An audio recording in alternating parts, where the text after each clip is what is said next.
You've probably heard the phrase art for art's sake, right? The idea that a masterpiece doesn't need to have a moral or a purpose, it can just be. Well, that idea we kind of take for granted now was once completely revolutionary, and you might be surprised where it came from. Let's dive in. See, for most of human history, art always had a job to do. Its purpose was to teach you something, to make a king look good, or to glorify God. So the notion that a poem or a painting could just exist for itself on its own terms, that was a total game changer. So where did this whole rebellion kick off? And here's where it gets interesting. This idea didn't spring from some radical artist starving at a loft in Paris. Nope, it came from the mind of a famously buttoned-up, super meticulous German philosopher, Immanuel Kant, in his 1790 book, Critique of Judgment. Okay, so to get how he arrived at art for art's sake, we have to back up and look at the problem he was trying to solve first. And it's a big one, the problem of taste. How can we ever agree on what's beautiful if it's all just subjective? I mean, think about it. If you say, wow, that sunset is beautiful, you're not just saying, I like this, the way you'd say, I like pizza. You're making a claim about the sunset itself. And you kind of expect other people to nod along and agree with you. But why? It's just your feeling, isn't it? Right, and that's the puzzle Kant was obsessed with. He was convinced that our feeling of beauty isn't just random or purely personal. He figured there had to be some kind of common framework, like a shared mental hardware, inside all of our minds that lets us come to a consensus about beauty. And that brings us to his really elegant solution for how we actually judge something to be beautiful.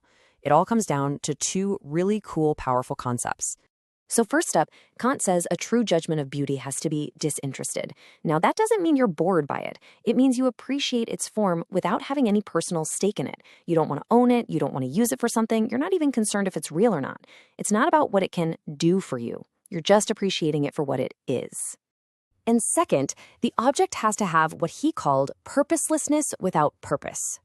I know, it sounds like a mouthful, but the idea is actually pretty intuitive.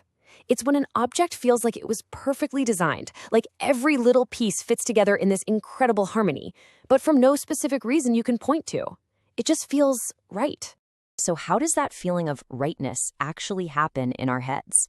Well, Kant imagined it as this amazing little dance between two parts of our mind. First, we perceive the object's form. Then, our imagination, the free creative part of our brain, just starts to play with that form. And finally, our understanding, the part that loves order and rules, steps in and recognizes a kind of perfect harmony in that free play. Everything just clicks. And since we all have imagination and understanding, Kant said that pleasant click is something we can all experience. It's universal.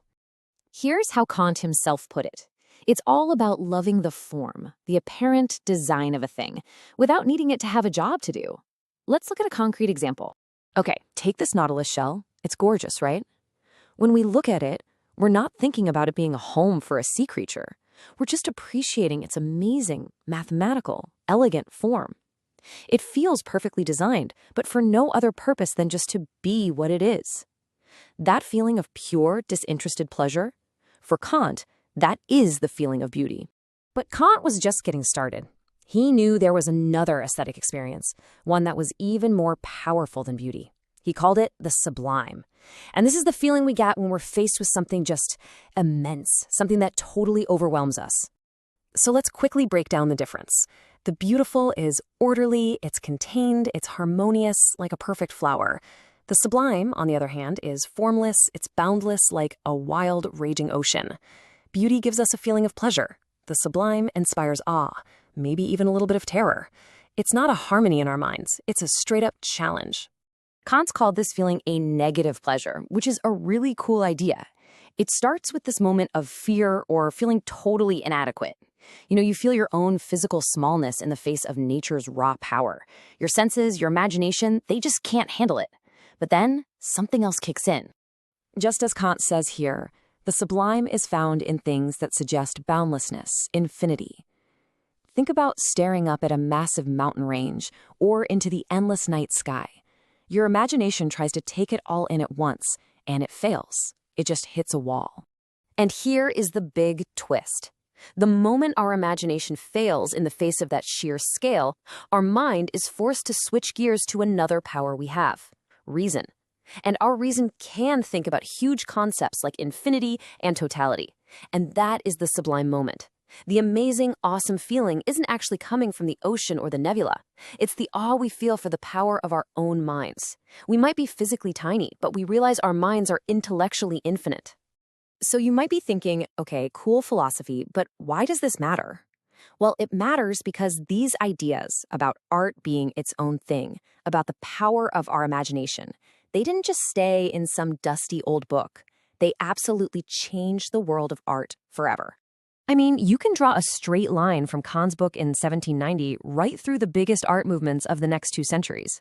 The Romantics totally ran with his idea of the creative imagination. The Aesthetes took his idea of disinterestedness and literally turned it into the art for art's sake slogan. And modernists, even postmodernists, were all still grappling with his ideas. The list of people he influenced is just incredible. We're talking poets, critics, entire artistic movements, and, of course, other philosophers. By creating this unique, separate space for art, free from morality, free from practical use, Kant gave us the foundation for modern art. But more than that, he gave us this huge, profound idea that we don't just passively see the world, our minds actively build our experience of it. And that, right there, changed everything. And that really leaves us with a final, massive question to chew on. If our experience of something as basic as beauty is actually constructed by our own minds, what else is? What other parts of our reality aren't just things we find, but things we actually make? Something to think about. Thanks for joining me.